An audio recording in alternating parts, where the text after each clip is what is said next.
Before we begin, if you're looking for a quicker way to stay informed every day, check out my Patreon daily debrief.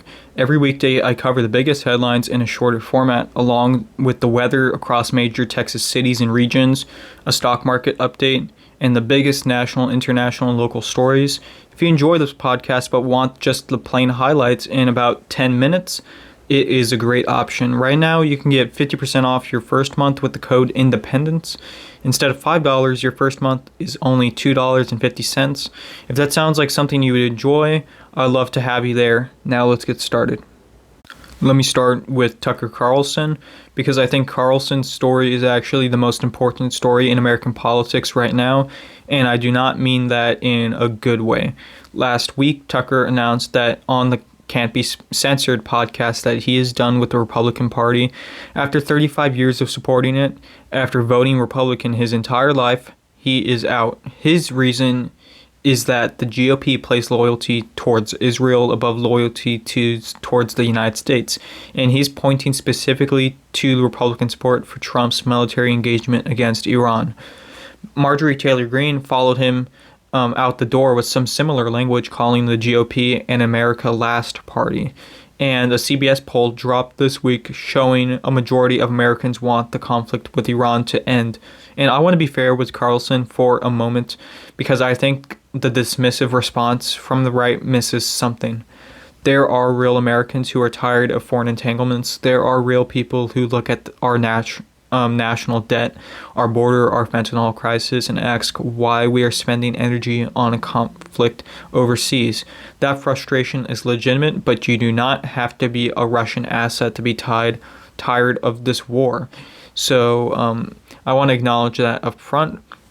If you do not know, but here's where it stops being legitimate. The Institute for Strategic Dialogue published research documenting how Russian state media has systematically used Tucker Carlson's content as a foundation for its own propaganda. And we're not talking about a coincidence. Leaked Kremlin memos from the week of Russia's full-scale invasion of Ukraine explicitly instructed Russian state media to use Carlson's clip as much as possible. So Russian news hosts would pull segments from his show and build their own programming around them. So one Russian outlet eventually built an entire show around his clips.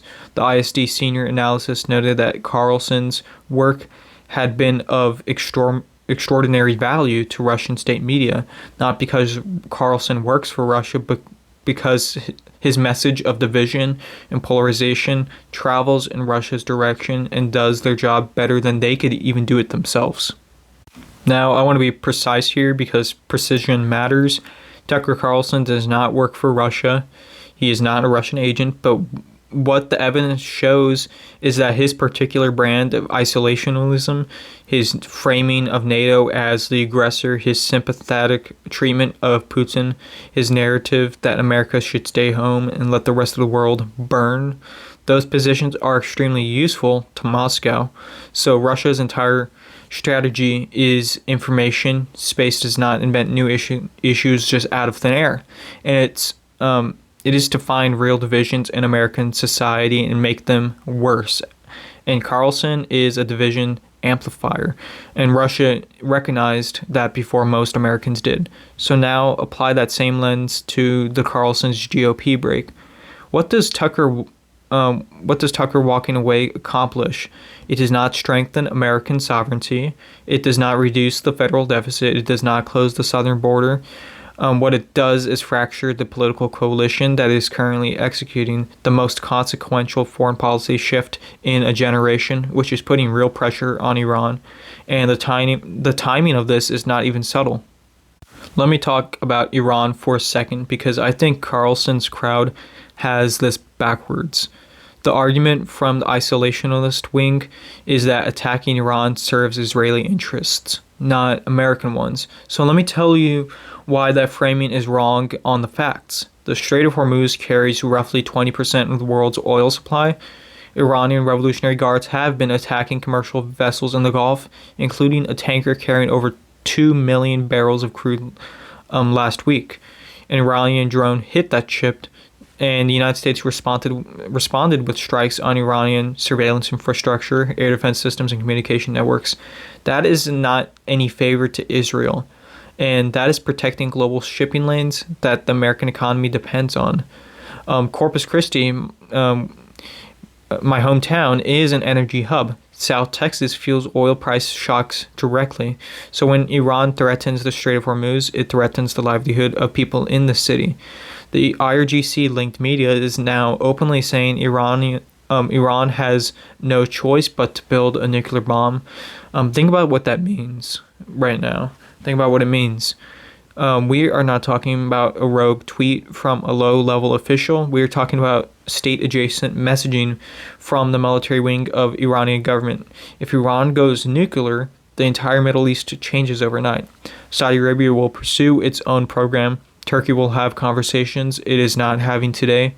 The proliferation risk alone justifies American engagement, not because Israel asked us to, but because a nuclear-armed Iran is an existential threat to regional stability and to the global energy markets that the United States depends on.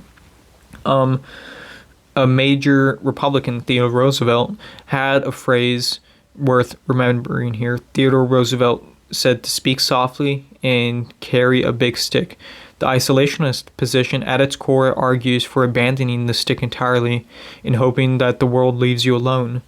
History does not support that outcome. America withdrew from global engagement after World War I, and the result was World War II. The lesson was not that engagement causes conflict. The lesson was that disengagement invites it. So here's what I genuinely find troubling about Tucker Carlson's break from the GOP.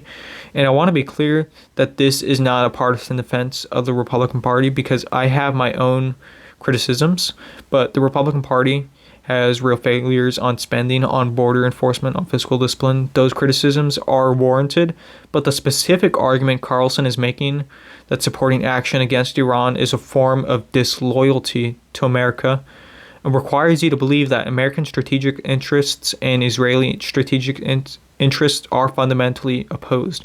But in fact, in this case, they are not.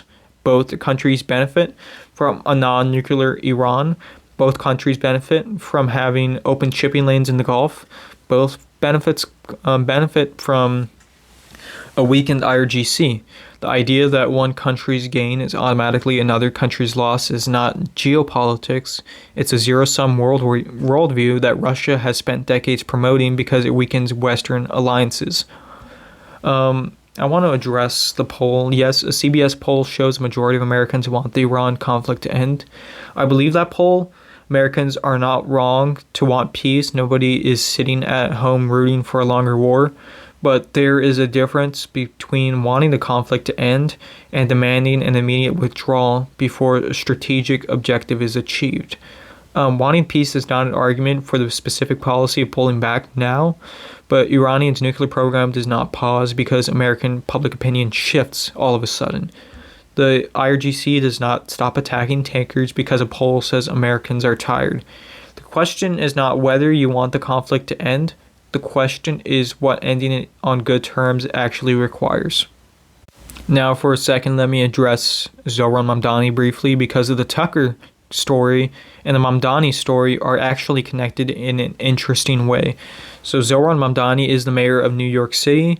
He was born in Uganda. He was naturalized in 2018. His movement just won 3 congressional primary races in New York. Here, he appeared on ABC this week and said he does not support amending the Constitution to let him run for president. I take him at his word on that, but the broader movement he represents is real, it is organized, and it's pulling the Democratic Party in a direction that would have been unrecognizable to JFK-era Democrats. Trump characterized it on Truth Social as the communist move he has been waiting for. Whether or not you agree with Trump's framing, the electoral data out of New York is not a blip. 3 congressional primaries is a signal. The reason this connects to Tucker is that both represent the same underlying dynamic, which is that the 2 major parties are being pulled apart by their most energized factions.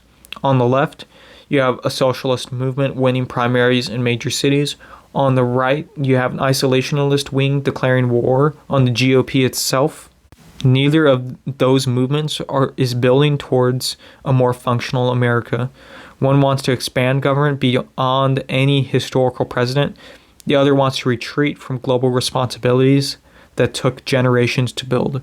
And in the middle, you have a Republican administration executing a foreign policy that, whether its flaws, is confronting Iran in a way no administration has been willing to do in decades. I'm not telling you to trust the GOP reflexively. I am not telling you that the Iran engagement is perfect or that it will not cost something. I'm telling you that the alternative, which is what Tucker and the isolationist wing are selling, does not have a track record of winning. And when the Institute of Strategic Dialogue can document that your messaging is being used as a pillar of Russian propaganda, that is not a coincidence you get to ignore. Stay engaged, stay informed, and do not let the loudest voices in any direction, left or right, do your thinking for you. That is the job. We will be back tomorrow.